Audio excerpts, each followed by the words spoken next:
After a federal court judge yesterday ruled that the NSA's mass collection of phone data is likely unconstitutional, Edward Snowden published an open letter to the people of Brazil offering his help to the Brazilian Senate's investigation of the NSA's, quote, suspected crimes against the Brazilian citizens.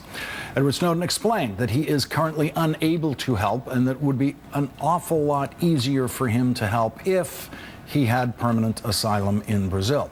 Joining me now, Steve Clemens, Washington editor-at-large for The Atlantic and an MSNBC contributor, and John Schindler, former NSA analyst and counterintelligence officer. He's currently a professor of national security affairs at the Naval War College. Steve Clemens, the judge's opinion yesterday, which I think shocked everyone because it basically involved a district court judge overturning a 1979 decision on which all other decisions were based about what the expectation of privacy is for phone records, as opposed to the contents of phone calls.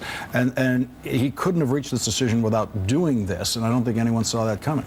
Well, I think this judge, remember, was appointed by George W. Bush, so that's one interesting moment in this. The other is that this was a conservative that brought the case, and second, the judge is saying times have changed and people have a very different relationship with their smartphone today than they may have had in the past. So the rules are changed, and he's saying not that this is unconstitutional, but it's probably unconstitutional, and he's giving the federal government 6 months to come back with an appeal. But it's a shocker because it really turns this game around and begins to look at this question, which even President Obama has said, we have to have a debate in this nation about what the appropriate balance is between people's security, the nation's security, and people's privacy, and the judge bought that. So it's a real interesting game changer. John Schindler, do you see the judge's ruling as validating Edward Snowden's concerns? Only partly. I think, this was brought about by Larry Klayman, who is a birther who thinks our president is a secret Muslim. Let's get that out there.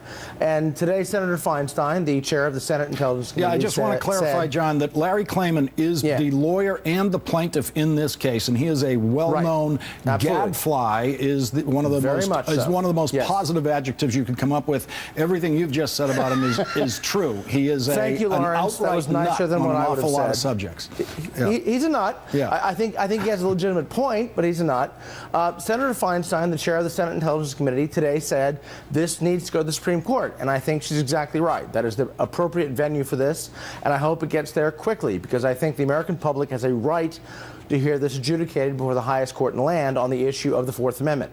I'm not a lawyer, much less a national security lawyer. I'm an intelligence officer by background, and I too want to see this go to the Supreme Court as soon as possible. I thought, Steve, the strongest element in the judge's decision was when he said, look, pay attention to this 1979 decision.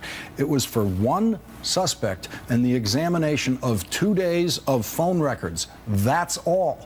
And from that case, other judges in the 21st century have been using it to justify this mass, date unspecified harvest. I think this judge is saying, regardless of what case came to him, that he's seeing a problem in society of a very unhealthy balance of a massive expansion of official secrecy, no accountability, a derelict Congress, no one basically blowing the whistle, judges who've been part of the FISA court completely complacent and obsequious in the process. And I respect Dianne Feinstein in this process, but I also respect Ron Wyden and Mark Udall, who've been raising very, very passionate concerns about this issue, about the privacy and the issues that the judge himself did. So it's not that the judge is agreeing with Ron Klayman. The judge read Ron Wyden's speech, listened to Mark Udall and other people basically telling the President of the United States, you've got to get this balance right. In Edward Snowden's letter to Brazil, John Schindler, one of the lines in here, Edward Snowden actually says to Brazil about these NSA programs, quote, these programs were never about terrorism. They're about economic spying, social control, and diplomatic manipulation. They're about power. To say that these programs were never about terrorism is about one of the wildest things Snowden has said. Yeah, it is, and it tells me a lot that the Brazilians immediately said, no, thank you, we're not interested. Look, what Edward Snowden has done is glommed together a lot of different intelligence programs. Glenn Greenwald has done the same, to be fair, that some are about counterterrorism, some of them are about legitimate foreign intelligence interests of the United States, what all countries, literally all countries do. And I think we need to separate this out. The agglomeration together is not helpful for the debate. There are utterly legitimate issues about domestic surveillance here. Pushing it together with issues of foreign intelligence is not helpful and does not illuminate the debate. I think the American public needs to be clear. NSA is a foreign intelligence agency. Some of its collection on metadata, whatever, has implications for American citizens, but 90-something% of what NSA does is purely directed at the outside world. And that's a different debate. Maybe one we should have, I don't know. Every country in the world does foreign intelligence. Steve, every single one. Steve, Edward Snowden, whenever he speaks, he says something grandiose and usually something provably false. This thing about these programs were never about terrorism is provably false and ridiculous and devalues so much of the rest of his letter.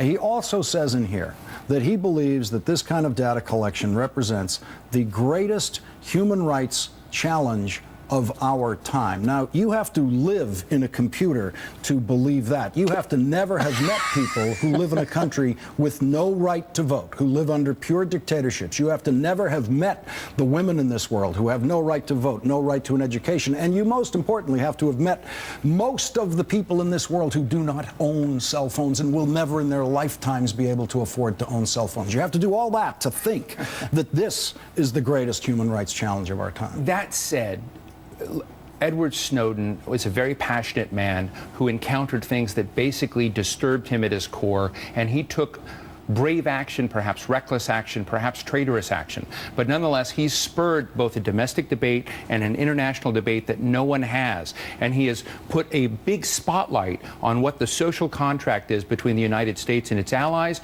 and the United States and its citizens. And that deserves a bit of a calm, because you haven't done that, I haven't done that. I agree. That is a remarkable step that he's taken.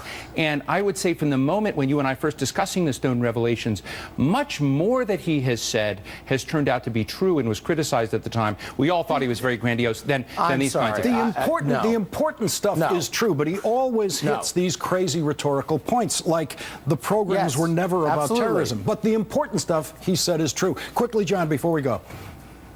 Yeah. Look, passion is nice. Passion is good. Joseph Stalin was passionate. Adolf Hitler was passionate. We just buried Nelson Mandela, who showed us how to enact passion in the cause of justice. Is what Edward Snowden is doing about justice or about a personal agenda? I'd really like to know.